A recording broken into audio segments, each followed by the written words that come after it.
Hello students. तो हमारे syllabus के अकॉर्डिंग जो नया टॉपिक है वो है वाटर सॉफ्टनिंग प्रोसेस।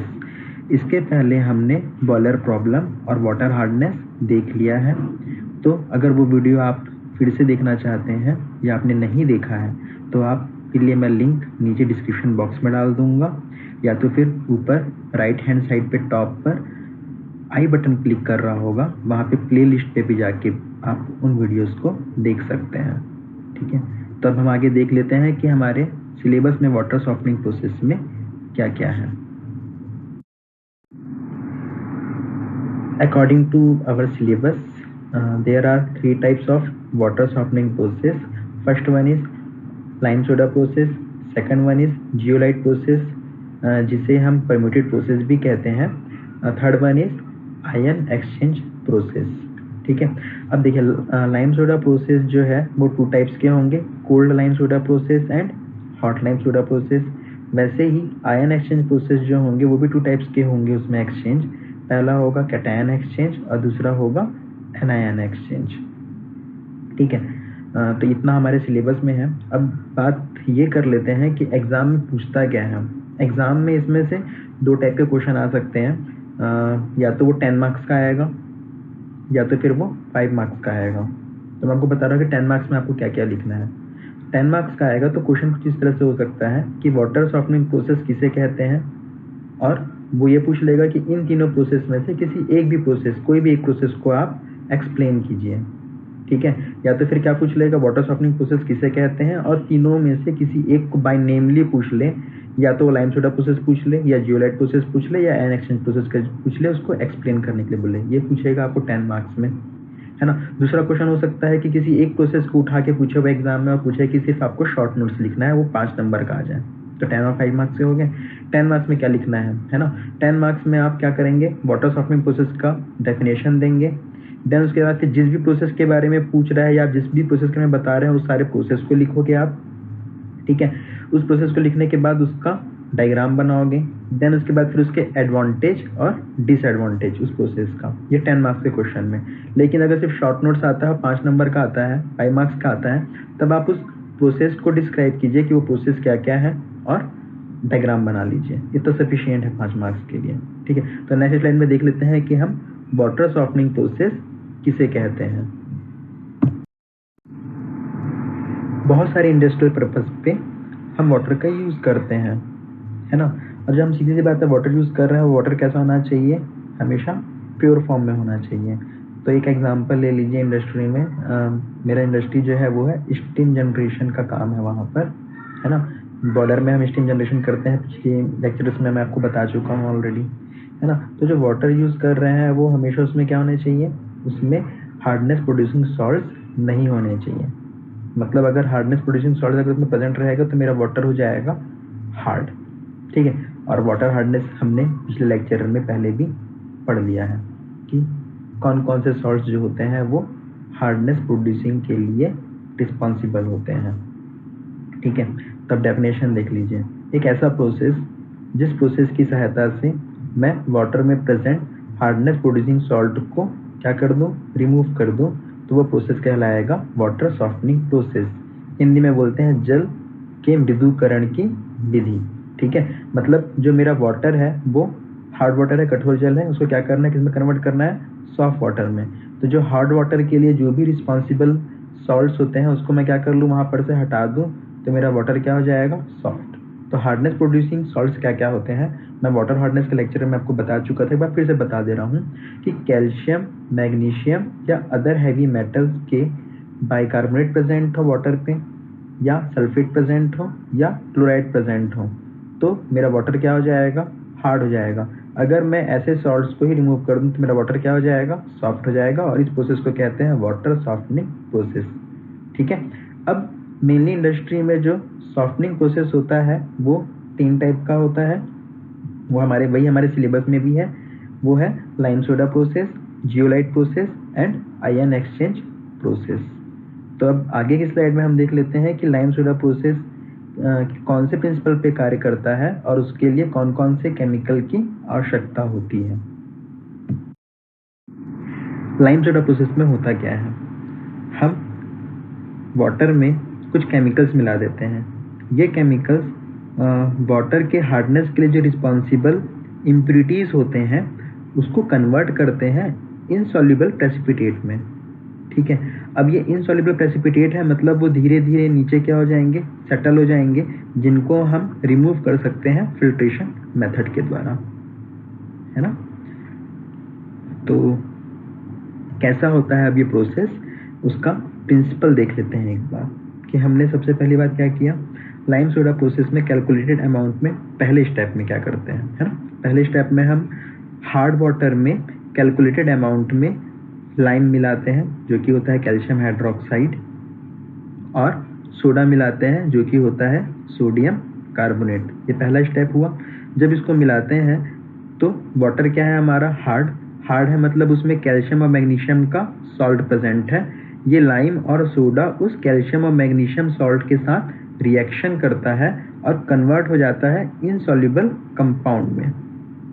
ठीक है, तो अब यहाँ पे भी याद रखने वाली बात है कि जो मेरे कैल्शियम के सॉल्ट्स हैं वो कन्वर्ट होंगे कैल्शियम कार्बोनेट में, और जो मेरे मैग्नीशियम के सॉल्ट्स हैं वो कन्वर्ट होंगे मैग्नीशियम हाइड्रोक्साइड में। क्योंकि ये इनसॉल्युबल था, मतलब पानी में नहीं घुल रहा था और प्रेसिपिटेट बना रहा, वक्ष बना रहा, तो धीरे धीरे नीचे बैठ जाते हैं। उनको बाय फिल्ट्रेशन मेथड क्या कर लेते हैं, हम अलग कर लेते हैं। तो अब आगे हम केमिकल रिएक्शन के फॉर्म में देख लेते हैं कि हमारे वाटर का टेम्पररी हार्डनेस जो कि मैग्नीशियम और कैल्शियम के कारण होता है वो कैसे दूर होता है। तो पहला केमिकल रिएक्शन है लाइम सोडा जो रिमूव कर रहा है हमारे वाटर के टेम्पररी हार्डनेस को। तो देखिए टेम्पररी हार्डनेस क्यों होता है, कैल्शियम और मैग्नीशियम के बाइकार्बोनेट के कारण। यहाँ पे वो दोनों लिखा हुआ है। अब इसमें हमने क्या डाला है, लाइम मतलब कैल्शियम हाइड्रोक्साइड, इसके साथ रिएक्ट करता है कैल्शियम बाइकार्बोनेट और बना लेता है कैल्शियम कार्बोनेट का अवक्षेप जो नीचे बैठ रहा है। ठीक है, मैग्नीशियम बाइकार्बोनेट कैल्शियम हाइड्रोक्साइड के साथ रिएक्ट करता है लाइम के साथ और क्या बना लेता है, मैग्नीशियम हाइड्रोक्साइड। ठीक है, तो एक चीज़ और याद रखिएगा कि कैल्शियम के सॉल्ट चाहे वो बाइकार्बोनेट हो, चाहे वो सल्फेट हो, चाहे वो क्लोराइड हो, क्या बनाएंगे, कैल्शियम के कार्बोनेट। और मैग्नीशियम का चाहे बाइकार्बोनेट हो, चाहे सल्फेट हो, चाहे क्लोराइड हो, वो क्या बना लेगा, मैग्नीशियम हाइड्रोक्साइड। तो यहाँ पर कैल्शियम बाइकार्बोनेट और मैग्नीशियम बाइकार्बोनेट प्रेजेंट था। ठीक है, आगे सल्फेट और क्लोराइड भी मैं केमिकल रिएक्शन के फॉर्म में बता देता हूँ। अब आगे हम देख लेते हैं केमिकल रिएक्शन के थ्रू कि जो हमारे वाटर में परमानेंट मैग्नीशियम हार्डनेस है, मतलब मैग्नीशियम के कारण जो परमानेंट हार्डनेस है उस वो लाइम के साथ रिएक्ट करके कैसे रिमूव हो जाता है।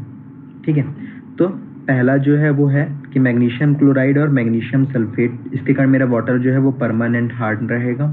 वो लाइम मतलब कैल्शियम हाइड्रोक्साइड के साथ रिएक्ट कर रहा है, क्या बना लिया, मैग्नीशियम हाइड्रोक्साइड। नीचे भी देखिए क्या बना लिया, मैग्नीशियम हाइड्रोक्साइड। पहले रिएक्शन में कैल्शियम क्लोराइड मिला और कैल्शियम सल्फेट मिला। ठीक है, तो मैग्नीशियम था तो क्या बन गया, मैग्नीशियम हाइड्रोक्साइड बन गया, अवक्षेप बन गया, जिसको फिल्ट्रेशन के थ्रू अलग करके हम वाटर को कर लेंगे, सॉफ्ट कर लेंगे। ठीक है, अब जो हमारा तीसरा केमिकल रिएक्शन है वो है हमारा वाटर परमानेंट हार्ड है, किसके कारण, फॉर एग्जांपल कैल्शियम के कारण। तो उसमें सोडा रिएक्ट करता है और कैसे रिमूव करता है वो केमिकल रिएक्शन के फॉर्म में हम देख लेते हैं। ठीक है, कैल्शियम के क्लोराइड और सल्फेट के कारण जो मेरा वाटर होगा वो परमानेंट हार्ड होगा। अब उसमें मैंने सोडा मिलाया तो वो सोडा के साथ केमिकल रिएक्शन करेगा Na2CO3 के साथ और बना लिया क्या, कैल्शियम कार्बोनेट, है ना, NaCl, और नीचे वाले रिएक्शन में सोडियम सल्फेट।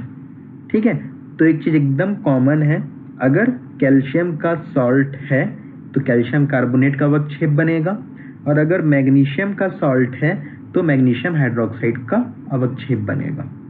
ठीक है, अब लाइम सोडा प्रोसेस जो होते हैं वो टू टाइप्स के होते हैं, cold lime soda process and hot lime soda process. तो आगे हम देख लेते हैं कोल्ड लाइम सोडा प्रोसेस। तो लाइम सोडा प्रोसेस में क्या होता था, लाइम सोडा प्रोसेस में हम हार्ड वाटर लेते थे, हार्ड वाटर में क्या मिला देते थे, सोडा मिला देते थे और लाइम मिला देते थे एक निश्चित मात्रा में, कैलकुलेटेड अमाउंट में, है ना। तो सेम यहाँ पर भी अब जो हम हार्ड वाटर ले रहे हैं वो रूम टेम्परेचर पे ले रहे हैं, मतलब मेरा वाटर जो है वो क्या है, कोल्ड है, इसलिए अब इसको क्या बोल देंगे, कोल्ड लाइम सोडा प्रोसेस। पानी जो है वो ठंडा है, रूम टेम्परेचर पर है, उसमें हमने मिलाया लाइम और सोडा। इसके फलस्वरूप क्या बनेगा, प्रेसिपिटेट बनेगा, है ना। प्रेसिपिटेट जो है वो 2 टाइप्स के बनेंगे। एक प्रेसिपिटेट जो बनेगा वो बनेगा हैवी, जो हैवी रहेगा वो धीरे धीरे नीचे बैठ जाएगा। और कुछ प्रेसिपिटेट जो बनेंगे वो क्या बनेंगे, बहुत ज़्यादा फाइन पार्टिकल्स बनेंगे, हल्के रहेंगे, जिसके कारण वो पानी में फ्लोट करेंगे, पानी में तैरते रहेंगे। अब जो पानी में तैरते हुए प्रेसिपिटेट है उनको भी हमको नीचे में क्या करना है, बैठाना है। तो उसके लिए हम कोल्ड लाइम सोडा प्रोसेस में कोएगुलेंट मिलाते हैं, ठीक है, स्कंदक मिलाते हैं। और कोएगुलेंट का सबसे अच्छा एग्जाम्पल है जो हम घर में भी यूज़ करते हैं, वो है फिटकरी। फिटकरी क्या करता है, हम अगर किसी पानी के बर्तन में फिटकरी को डाल दिए तो वो पानी में उपस्थित इम्प्योरिटीज़ को धीरे धीरे क्या करता है, नीचे बैठा लेता है। तो यहाँ पर हम कोएगुलेंट्स के रूप में किसका यूज़ कर सकते हैं, एलम का यूज़ कर सकते हैं, जो कि फिटकरी हो गया। एल्यूमिनियम सल्फेट का यूज़ कर सकते हैं और सोडियम एल्यूमिनेट्स का यूज़ कर सकते हैं। तो नीचे केमिकल रिएक्शन के फॉर्म में एल्यूमिनियम सल्फेट और सोडियम एल्यूमिनेट लिखा हुआ है, जिसे मैं समझाता हूँ, ठीक है।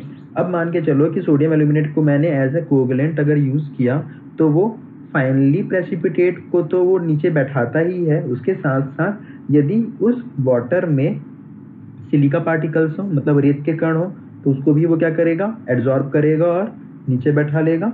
दूसरा और क्या प्रेजेंट हो, या तो फिर उसमें ऑयल प्रेजेंट रहेगा तो वो ऑयल को भी अपने में एब्जॉर्ब करेगा और धीरे धीरे नीचे बैठा लेगा। तो इसका मेन प्रिंसिपल क्या है कोएगुलेंट का, वो देखो। सोडियम एल्यूमिनेट हम लिए, वो वाटर के साथ रिएक्ट करके क्या बनाएगा, एल्यूमिनियम हाइड्रोक्साइड बनाएगा। ये एल्यूमिनियम हाइड्रोक्साइड का जो सरफेस होगा वो एब्जॉर्ब करता है फाइन प्रेसिपिटेट को। धीरे धीरे एल्यूमिनियम हाइड्रोक्साइड का वेट क्या होगा, बढ़ेगा, और वो एल्यूमिनियम हाइड्रोक्साइड धीरे धीरे पानी की नीचे सतह पर बैठता चला जाएगा, ठीक है। तो एल्यूमिनियम हाइड्रोक्साइड ने एब्जॉर्ब मतलब अधिशोषित किया किसको, फाइन प्रेसिपिटेट को, और धीरे धीरे हैवी हो गया, और क्या हो गया, धीरे धीरे वो नीचे बैठ गया। तो जितने भी फाइन पार्टिकल्स थे वो एल्यूमिनियम हाइड्रोक्साइड के साथ चिपक के क्या हो जाएंगे, नीचे बैठ जाएंगे, और मेरा पानी क्या हो जाएगा, वाटर क्या हो जाएगा, प्योर हो जाएगा, ठीक है। अब वैसी एक और केमिकल रिएक्शन नीचे देख लेते हैं। इसमें हमने लिया है aluminium sulphate Al2SO4 whole thrice. अब मेरा वाटर है, वाटर में क्या प्रेजेंट है, फॉर एग्जांपल कैल्शियम बाइकार्बोनेट, मतलब मेरा वाटर क्या है, हार्ड। तो इसके साथ भी वो क्या बना लेगा, एल्यूमिनियम हाइड्रोक्साइड, और जो फाइन पार्टिकल्स रहेंगे उसको अपने में एब्जॉर्ब करके नीचे बैठ जाएगा। तो केमिकल सल्फेट बन रहा है, वो भी नीचे बैठेगा, और कार्बन डाइऑक्साइड जो है वो बाहर निकल जाएगा गैस के फॉर्म पे। ये इसका हो गया क्या, केमिकल रिएक्शन और इसका प्रिंसिपल, ठीक है। अब आगे देख लेते हैं हम प्रोसेस क्या है इसका। तो अब हम देख लेते हैं कोल्ड लाइम सोडा प्रोसेस का प्रोसेस क्या है, ठीक है। तो सबसे पहली बात तो मैं ये कहूँगा कि प्रोसेस को आप रट्टा मत मारिए, आप ये डायग्राम एग्जाम में बनाएंगे। ये डायग्राम अगर आपको अच्छे से याद होगा तो आप प्रोसेस अपने आप अपने वर्डिंग्स में लिख सकते हैं। तो मैं एक बार प्लांट के बारे में जनरली बता दे रहा हूँ। राइट हैंड साइड पे डायग्राम बना हुआ है, वहाँ पे आ जाइए, थोड़ा सा देखिए, ध्यान दीजिए कि सबसे पहली बात जो मेरा प्लांट है वहाँ पे 2 चैम्बर हैं, एक आउटर चैम्बर है और एक इनर चैम्बर है, ठीक है। और इनर चैम्बर पे क्या है, स्टायरर पेडल है। ये स्टायरर पेडल जो जुड़ा हुआ है किससे, मोटर से जुड़ा हुआ है, मतलब मोटर चलेगा तो मेरा स्टायरर पेडल भी घूमेगा। और ये स्टायरर पेडल का काम ये होगा कि वो केमिकल और मेरे वाटर को क्या करेगा, मिक्सअप करेगा, ठीक है। फिर क्या होगा, पानी धीरे धीरे किस में आएगा, आउटर चैम्बर पे, है ना। तो रिएक्शन के फलस्वरूप जो मेरे कैल्शियम के सॉल्ट थे, मैंने पहले ही बताया प्रिंसिपल पे, लाइम सोडा प्रोसेस के प्रिंसिपल में, कि जो कैल्शियम के सॉल्ट है वो कैल्शियम कार्बोनेट में कन्वर्ट होते हैं, और जो मैग्नीशियम के सॉल्ट है वो मैग्नीशियम हाइड्रोक्साइड, यहाँ पे 2 आएगा, मैग्नीशियम हाइड्रोक्साइड टॉइस, ठीक है। इसको सुधार लीजिएगा, टॉइस कर लीजिएगा। तो ये बनता है प्रेसिपिटेट के फॉर्म में, जिसको हम स्लज बोलते हैं, और यहाँ पर से हम उसको क्या कर लेंगे, स्लज आउटलेट से आउट कर लेंगे। तो धीरे धीरे जो वाटर का क्या है, लेवल बढ़ेगा, वो ऊपर की तरफ जाएगा। तो ऊपर मैंने एक बना दिया है वुड फाइबर फिल्टर लगा दिया है। ये क्या करेगा, अगर फाइन प्रेसिपिटेट फिर भी बच जाते हैं कोएगुलेंट से, तो वो उसको ऊपर जाने से रोकेगा, फिल्टर कर लेगा फाइन प्रेसिपिटेट को। तो अब जो ऊपर गया वाटर वो क्या होगा, फिल्टर्ड सॉफ्टेंड वाटर आउटलेट, इतना ही है इस डायग्राम में, ठीक है। अब मैं प्रोसेस बता रहा हूँ। तो 2 चैम्बर में से इनर चैम्बर पे स्टेरर पेडल लगे हुए थे। इनर चैम्बर पे हम डालते हैं रॉ वाटर और केमिकल्स हम डाल रहे हैं सोडा, लाइम और कोएगुलेंट, पहला स्टेप, ठीक है। तो और साथ ही मोटर को ऑन कर देते हैं। तो जो मेरा पानी है और जो मेरे केमिकल्स हैं आपस में क्या होते हैं, मिक्सअप होते हैं, जिसके फलस्वरूप मेरे वाटर में जो कैल्शियम सॉल्ट और मैग्नीशियम सॉल्ट प्रेजेंट है वो कैल्शियम कार्बोनेट और मैग्नीशियम हाइड्रोक्साइड में कन्वर्ट होते हैं, प्रेसिपिटेट बना के धीरे धीरे नीचे बैठ जाते हैं। अब कुछ ऐसे प्रेसिपिटेट हैं जो बहुत ज़्यादा फाइन है, हल्के हैं, उसके कारण वो कोएगुलेंट के साथ रिएक्ट करते हैं और वो भी धीरे धीरे नीचे बैठ जाते हैं, ठीक है। पानी का लेवल ऊपर बढ़ता चला गया। उसके बाद फिर क्या हुआ, वुड फाइबर फिल्टर से क्या करोगे, फिल्टर कर लोगे। जो ऊपर में जो पानी मिलेगा वो क्या मिलेगा मुझको, सॉफ्ट वाटर मिलेगा। क्लियर है।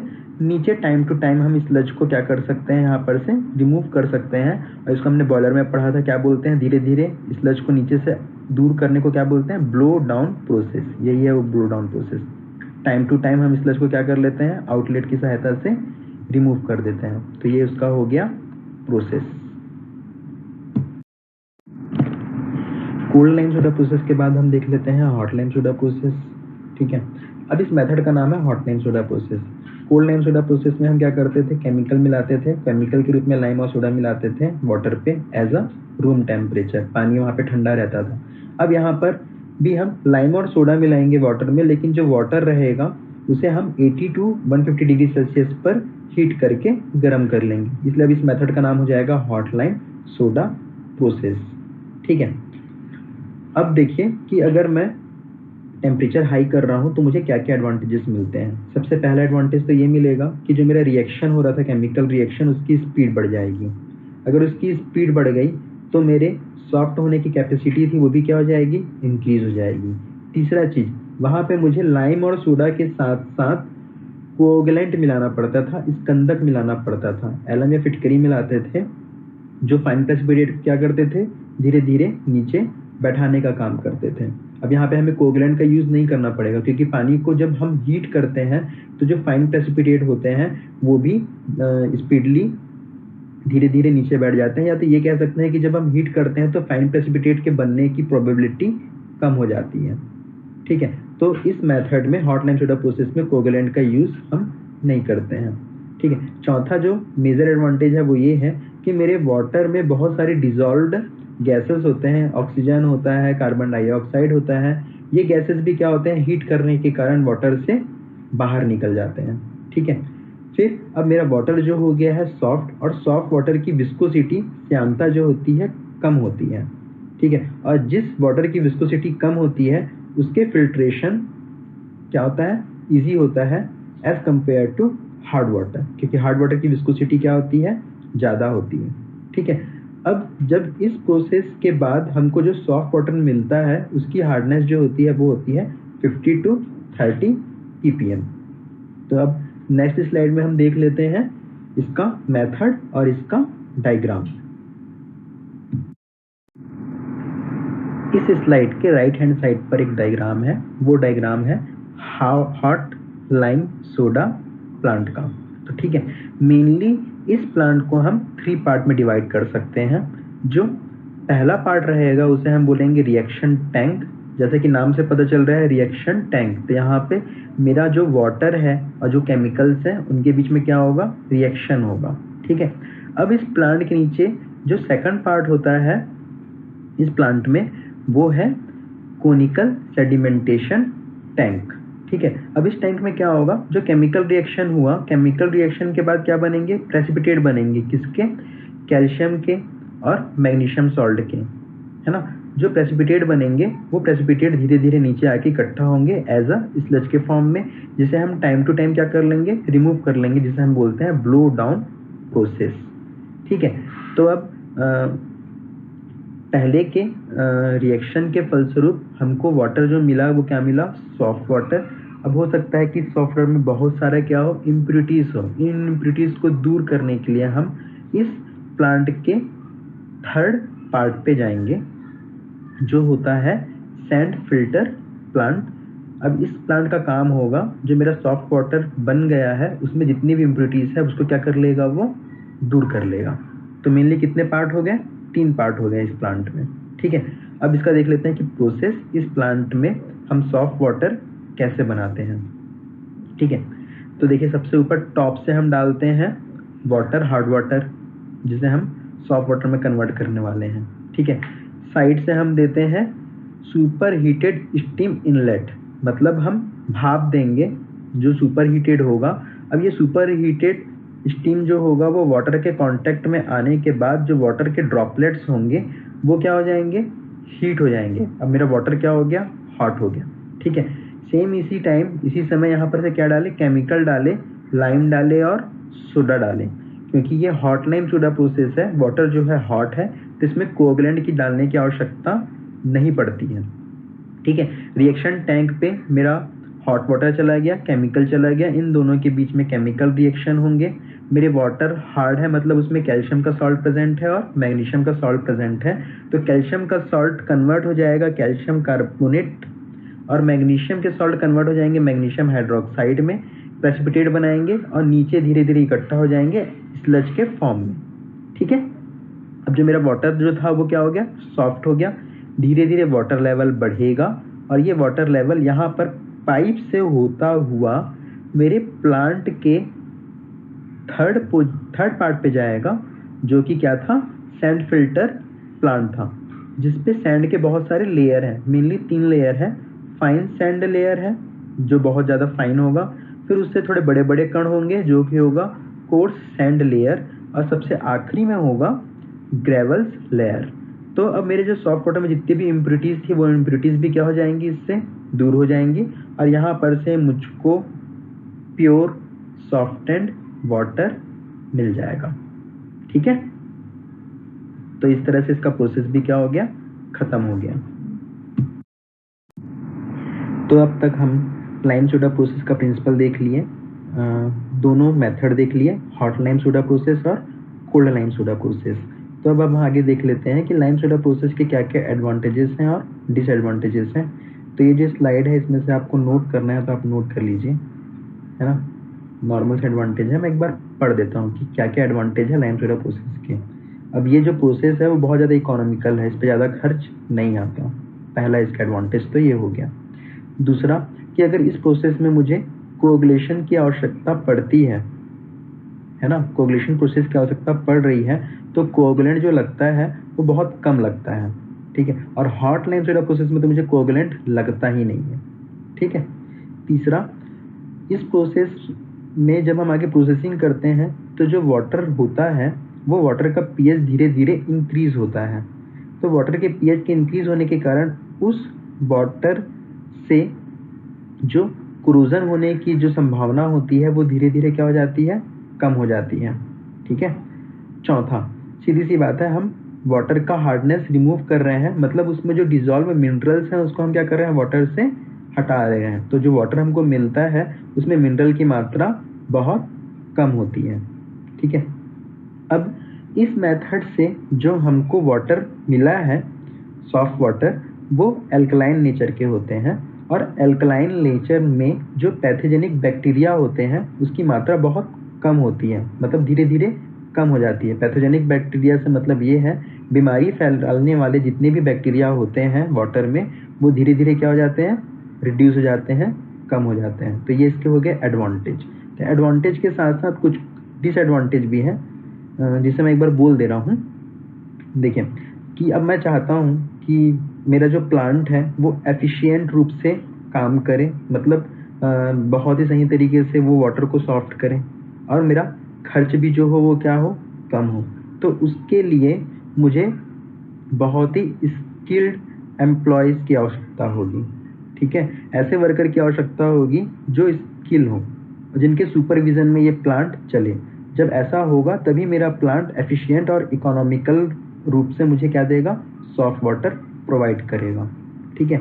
दूसरा कि इस मेथड में क्या मिलते हैं, हमें स्लज मिलता है बहुत ज़्यादा अमाउंट में। स्लज के रूप में क्या मिलता है, देखिए कैल्शियम कार्बोनेट मिल रहा था और मैग्नीशियम के हाइड्रोक्साइड स्लज के फॉर्म पे मिलते हैं, जिनका अमाउंट बहुत ज़्यादा होता है। इसका डिस्पोजल करना भी एक बहुत बड़ा प्रॉब्लम है, ठीक है। तीसरा डिसएडवांटेज, जो मैं बॉयलर यूज़ करता हूँ उस बॉयलर का पीपीएम, उस जो बॉयलर यूज़ कर रहे हैं उस बॉयलर में यूज़ करने वाले वाटर का पीपीएम कितना होना चाहिए? लगभग 0 से लेके 1 ppm का होना चाहिए। लेकिन जो लाइम सोडा प्रोसेस होता है, हमने हॉट लाइम सोडा प्रोसेस देखा, उसमें हमको जो वाटर मिलता है उस वाटर का हार्डनेस कितना होता है? 15 ppm। मतलब इस मेथड की सहायता से प्राप्त सॉफ्ट वाटर को हम बॉयलर में यूज़ नहीं कर सकते। तो ये इसके क्या हो जाएंगे? डिसएडवांटेज हो जाएंगे। इस लेक्चर में हमने जो सॉफ्टनिंग प्रोसेस होते हैं 3 प्रकार के, उसमें से एक softening process lime soda process discuss किया है। जो मैं अगला नेक्स्ट लेक्चर बनाऊंगा उसमें मैं जियोलाइट प्रोसेस, जिसे हम परमिटेड प्रोसेस भी कहते हैं, उसके बारे में बताऊंगा, ठीक है। तो यहाँ पर ये वीडियो ख़त्म करते हैं। Thank you.